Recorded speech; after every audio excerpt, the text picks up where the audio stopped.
오늘 하나님의 말씀은 포기란 무엇인가라는 제목으로 여러분께 하나님의 말씀을 전하겠습니다. 포기가 뭐냐면은 제가 예전에 보습학원에서 강사로 일한 적이 있었습니다. 그때 저한테 원장님께서 고3 학생들의 전용 강의실을 좀 꾸며주라고 이제 얘기를 하셨어요. 고3 학생들 전용 강의실인데 깨끗하게 치웠는데 그때만 하더라도 여기 벽에다가 이제 좋은 격언을 이제 붙여주는 일들이 좀 유행이었어가지고 제가 하나 이제 써붙여놨어요.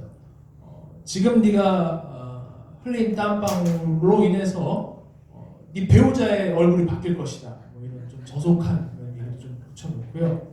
그 다음에 좀 한쪽 편에 뭐라고 붙여놨냐면 포기라 배추 셀 때나 쓰는 말이다. 이런 말을 이렇게 붙여놨던 적이 있습니다. 학생들이 그 말을 되게 좋아하더라고요. 그렇죠. 포기 그렇습니다. 왜 사람들이 포기란 말에 집중을 하게 되냐면은 우리는 인생을 살면서 참 포기할 때가 많습니다. 그거는요, 인생을 많이 산 사람도 그렇고요, 인생을 얼마 살지 않은 사람들도 참 포기할 때가 많습니다. 여러분 한번 오늘 말씀을 듣기 전에 한번 생각해 보십시오. 내가 언제 포기했는지 한번 생각해 보시고 도대체 왜 포기했는지도 한번 생각해 보셔야 됩니다. 오늘 말씀은요, 뭘 포기한 사람의 이야기입니다. 뭘 포기했죠. 오늘 여러분은 이 사람의 이야기를 통해서 이 사람이 뭘 포기했는지, 그리고 포기한 다음에 어떤 삶을 살았는지를 알 수가 있습니다. 그리고 여러분들은 오늘 이 말씀을 통해서 여러분이 인생에서 포기할 순간을 만났을 때 어떻게 하는 것이 우리에게 도움이 되는지도 알 수가 있습니다. 먼저 사도행전 13장 13절 말씀 보도록 하겠습니다. 13장 13절 말씀을 보면은 이렇게 잘 보시면은 여기 바울과 및 동행한 사람들이 바보에서 배 타고 밤블리에 있는 버가에 이르니, 이게 마가죠. 마가는 그들에게서 떠나 예루살렘으로 돌아가고 라고 되어 있습니다. 제가 잘못 적어놨어요. 지금 죄송합니다. 13장 13절 안에 마가 요한입니다. 이름이 마가 요한이에요. 혼동될 수가 있어요. 그러니까 요한복음을 쓴 사람은 아니에요. 근데 주역을 보면 이 사람이 지금 뭐 했습니까? 떠나서 예루살렘으로 돌아갔다 되어 있습니다. 사도행전에 마가 요한이라는 사람을 나오는데 성경의 기록을 보면 이 사람은 바울의 1차 선교 여행 때 함께 했던 사람입니다. 1차 선교 여행 때. 근데 중간에 포기하고요, 예루살렘이 집입니다. 집으로 돌아가 버렸습니다. 그러니까 이 기록만 봤을 때는 뭘 포기한 거죠? 여러분, 우리는 흔히 선교 여행이라고 하는 표현을 사용하는데 이게 여행이 아니라 다른 지역에 복음을 전하는 일입니다. 다른 지역에 복음을 전하는 일인데, 당시에는요, 2000년 전이죠. 교통도 잘 발달하지 않았습니다. 도로가 잘 닦여 있는 것도 아니고요, 배도 지금처럼 빠른 것도 아니고요, 말을 타고 다니기도 애매한 곳입니다. 당연히 쉴 만한 숙박시설도 없습니다. 선교사들은요, 끝도 없이 언제 끝날지 모르는 길을 계속 걸어가야 됐고요, 밤이 어두워지면은 잘 곳을 못 찾으면은요, 추운 곳에서 벌벌벌 떨면서 자야 했습니다. 그리고 그곳엔 무엇도 많냐면은 벌레도 굉장히 많았고요, 사람을 공격할 수 있는 야생동물들도 많이 살고 있었습니다. 또한 누가 있냐면은 여행객을 노리는 강도도 있었습니다. 강도 입장에서는 여행객은 뭘 가지고 있는 사람입니까? 쓸만한 걸 많이 가지고 있는 사람, 식량도 가지고 있을 것이고요, 돈도 가지고 있었을 것이고요. 그래서 선교라고 하는 것을 갔을 때 당시의 선교사들은요, 목숨을 걸고 가야 되는 겁니다. 내가 언제 죽을지도 모르고요, 내 피로가 언제 채워질지도 모르고요, 정말 하나님만 의지해서 가야 되는, 정말 귀하고 귀하지만은 고통스럽고 고통스러운 사명입니다. 그래서 굉장히 힘들었는데, 또한 힘들었던 것은 무엇이냐면은 지금 바울이 선교여행을 했던 이곳은요, 로마의 영향권 안에 있었던 곳입니다. 로마, 여러분 학교 교과서에 보면은 로마는 다양한 문화가 어우러진 나라이기 때문에 다른 나라의 종교에도 반대했고 굉장히 호의적이었다고 기록하고 있지만 그거는 좀 잘못된 사실입니다. 로마가 제일 중요하게 생각했던 것은 황제 숭배입니다. 황제 숭배에 동의하는 나라와 종교에만 관대했던 것이지 황제 숭배를 거부했던 나라들은 굉장히 잔인하게 탄압을 했었습니다. 그냥 죽이는 게 아닙니다. 너의 생명을 바꿀 때까지 고문해서 죽이는 것들이 로마의 종교 정책이었었습니다. 거기 지나다니는 모든 지역에서 제가 예수 그리스도를 전하겠습니다 하는 사람들은 그 이유만으로 죽는 게 행복할 수가 있는, 바로 죽이지 않습니다. 엄청난 고문이 기다리고 있습니다. 이런 곳을 지금 다니면서 하나님 나라의 복음을 전해야 됩니다. 그러니 우리는 어렵지 않게 어떤 상황을 유추해 볼 수 있냐면은 마가 요한은 포기한 겁니다. 포기할 수밖에 없는 상황이겠죠. 저는 포기할 것 같습니다. 너무나 고통스러운 상황이죠. 그런데 이제 바울이 1차 선교 여행을 마치고요. 2차 선교 여행을 할 때 선교를 포기한 이 마가 요한으로 인해 바울과 바나바라고 하는 사람들이 크게 다투게 됩니다. 여러분, 누구든지 뜻이 안 맞으면 다툴 수가 있습니다. 그렇죠? 싸울 수 있습니다. 뭐 그거 자체는 문제가 아닌데, 성경에 기록된 바나바는 이 사람이 누구랑 과연 싸울 수 있을까라는 상상이 전혀 들지 않는 정말 좋은 사람입니다. 사도행전 11장 24절을 보면은 성경은 정확하게 뭐라고 기록하고 있냐면, 여러분 같이 한번 사람 위협까지만 읽어볼까요? 시작. 바나바는 착한 사람이요. 대단하죠? 어떤 사람입니까? 착한 사람. 거기다가 형용사가 더 붙었습니다. 성령과 믿음이 충만한 사람이다. 근데 엄청난 결과를 가져온 사람입니다. 어떤 무리가요? 큰 무리가 죽게 더하여지더라고요. 여기 혹시 교회에 자신을 소개한 친구가, 나를 이쪽으로 인도한 친구가 착해서 온 사람 있나요? 나 이 친구가 너무 착해서 내가 이 교회에 왔다. 정말 나 이 친구가 착해서 왔다. 위대한 일을 하신 겁니다. 진짜 나라를 구하신 거예요. 그 사람이 착해서 교회에 오는 경우 흔치 않습니다. 그 대단하죠. 바나바가 어떤 사람입니까? 착한 사람, 성령과 믿음이 충만한 사람. 그래서 어떤 결과를 가져왔습니까? 큰 무리가 한두 명도 아닙니다. 무리라고 되어 있어요. 분명히 누구랑 싸우는 게 상상이 안 되는 사람이죠. 그런데 싸웠어요. 굉장히 싸웠습니다. 사도행전 15장 36절에서 39절입니다. 제가 천천히 읽어드릴 테니까 여러분 화면에 집중해 주십시오. 며칠 후에 바울이 바나바더로 말하되, 우리가 주의 말씀을 전한 각 성으로 다시 가서 형제들이 어떠한가 방문하자 하고, 바나바는 마가라 하는 요한도 데리고 가고자 하나, 바울은 밤빌리아에서 자기들을 떠나 함께 일하러 가지 아니한 자를 데리고 가는 것이 옳지 않다 하여 서로 심히 다투어 피차 갈라서니, 바나바는 마가를 데리고 배 타고 구브로로 가고. 그렇죠? 여기 영어 성경을 보면은 저기 심히 다투어란 말에 sharply라고 되어 있어요. 날카롭게 이제 대립했다. sharply disagreement라고 해가지고 날카롭게 대립했다고 적혀 있거든요. 그 싸움의 쟁점이 뭐냐면은 바나바는 한 번 더 기회를 주자는 겁니다. 뭐 사람이 실수할 수도 있지. 한 번 더 데리고 가자. 그럼 바울은 안 된다는 겁니다. 참가할 자격이 없다는 겁니다. 결국 마가는 못 가요. 바울이랑 같이 못 가요. 그럼 그런 이후에 마가가 어떻게 됐는지 성경은 정확하게 기록을 하지 않습니다. 마가가 어떤 삶을 살았는지 기록하지 않는데, 성경이 기록하고 있는 것은 마가에 대한 평가가 남아있습니다.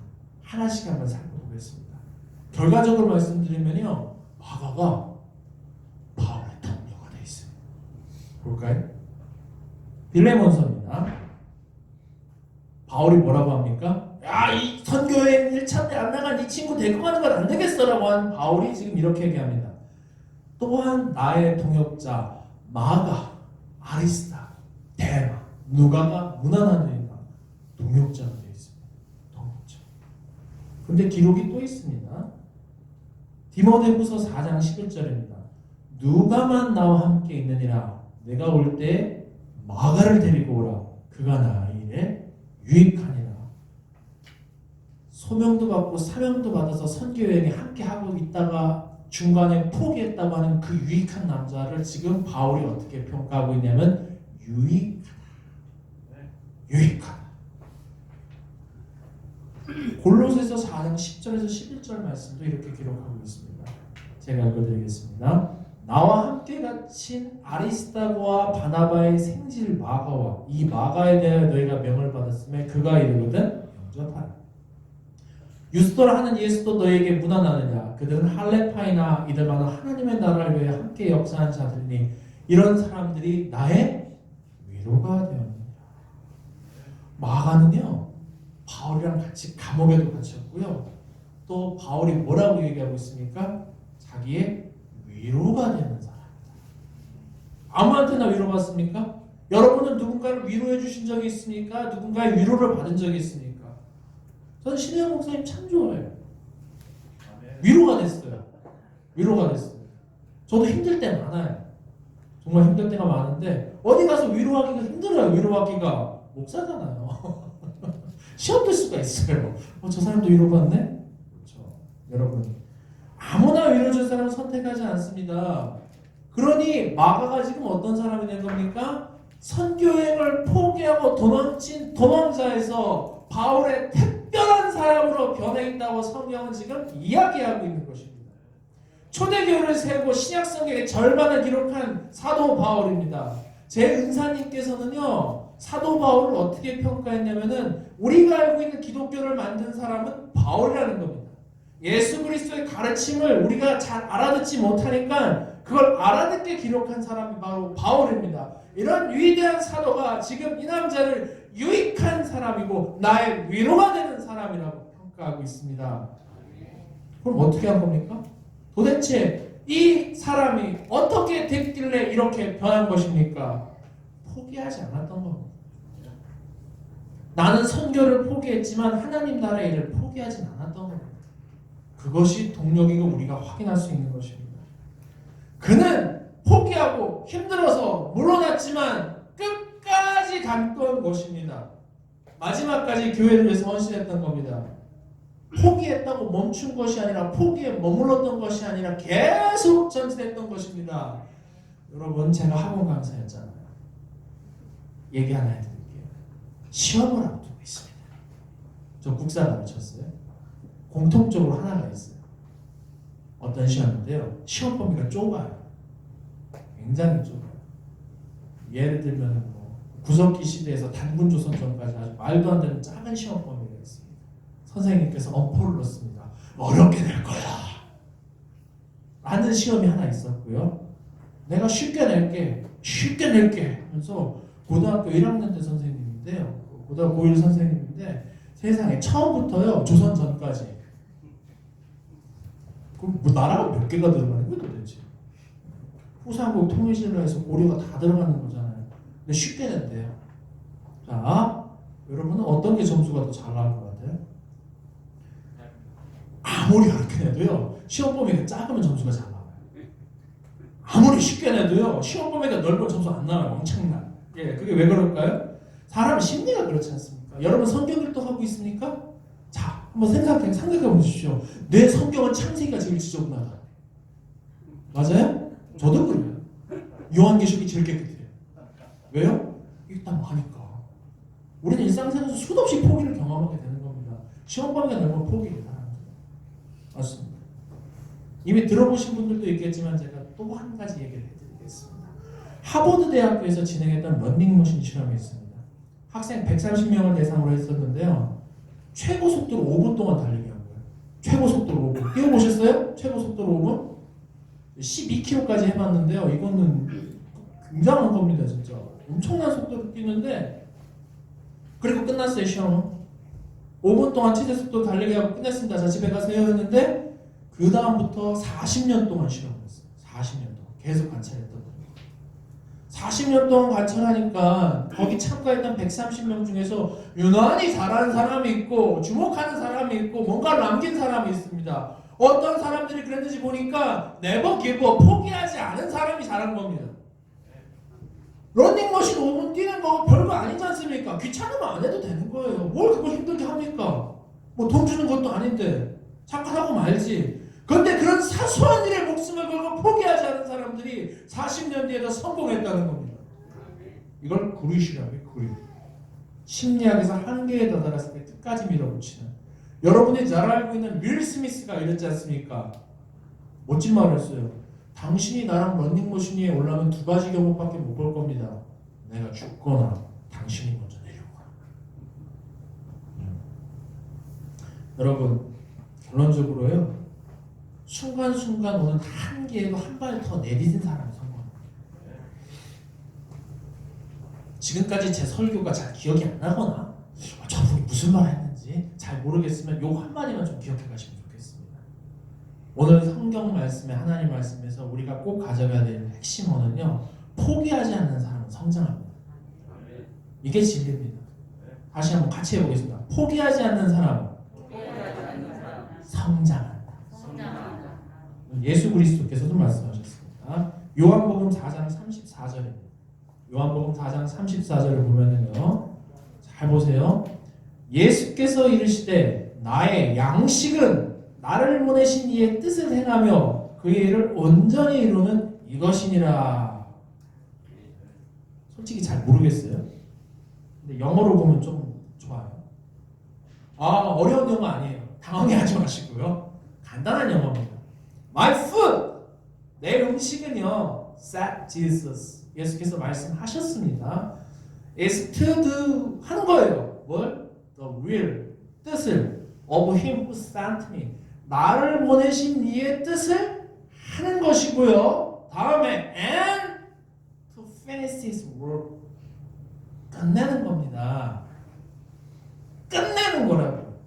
끝까지 하는 겁니다. 하나님의 일을, 성공과 실패를 얘기하시는 게 아니라 끝까지 하는 거예요. 끝까지.